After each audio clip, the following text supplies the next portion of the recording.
let's head back to Garden Grove, California to the John Lazenby Chrysler collection.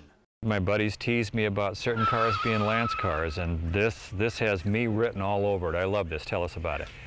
Well, I happen to be a station wagon lover. I've always been a wagon lover, and I had a very unique Chrysler wagon a dozen years ago, and I sold it, and I regret it to this day.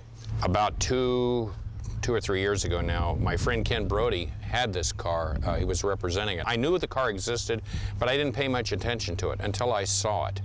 And it took about less than a minute for me to make an offer on the car, even though I had no place to put it, no money to buy it with.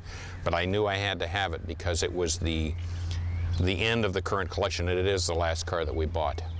It has a provenance or a history that you aren't totally sure about, but you're pretty close to sure. Tell us about that. The car that we've traced it back to Studio City, California, which is a suburb of Hollywood, which is, you know, movie town. And it's pretty well documented that Cecil B. DeMille, the director, had one of these cars when it was new. What makes me think that this particular car might have been his is not only the fact that it came from Studio City, but DeMille was always known to carry a handgun on his person. This car under the driver's seat has a holster that appears to be the vintage of the car. You know, once again, if the car could talk, it would tell you, but just suspicions. Sounds like it could be the case.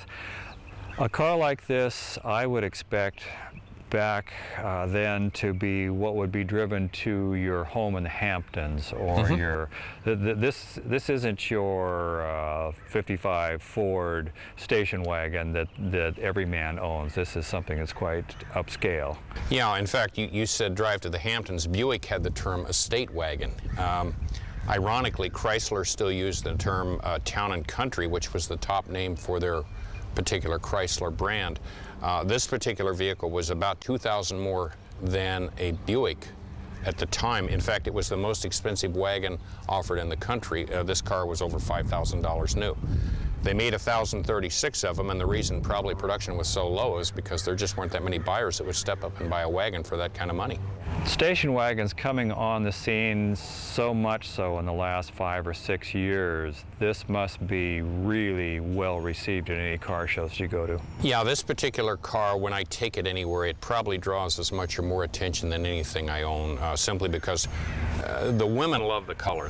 I always get comments on the color and the fact that it's a station wagon. It's so unique, and overall, you know, the condition of it as well. You simply don't see them like this. This particular car was cosmetically the way you see it when I purchased it, but from what we can document, it's now about a 52,000 mile car. I notice you have a factory-issued mattress in the back. Is that correct? We don't know if it's factory or not, and it's got a little wear on it, but it ties in so well with the car, I leave it back there. Unfortunately, it hides some of the decking, but you can always pull it out to display that. And the way the tailgate opens is pretty unique. Yeah, it really is. It really is. You know, weight was no concern then, and obviously cost was no concern when you look at the you know, the hinging and everything they used to move this thing. The powertrain on station wagons, is it any different than what they use for the sedans and hardtops? No, it was the same as the Imperial you saw. It was the 250 horse, 331 cubic inch Hemi with a 2-speed power flight transmission. Because the car's a little bit heavier, it's not quite as fast, but it's more than ample. How is it to drive? Great.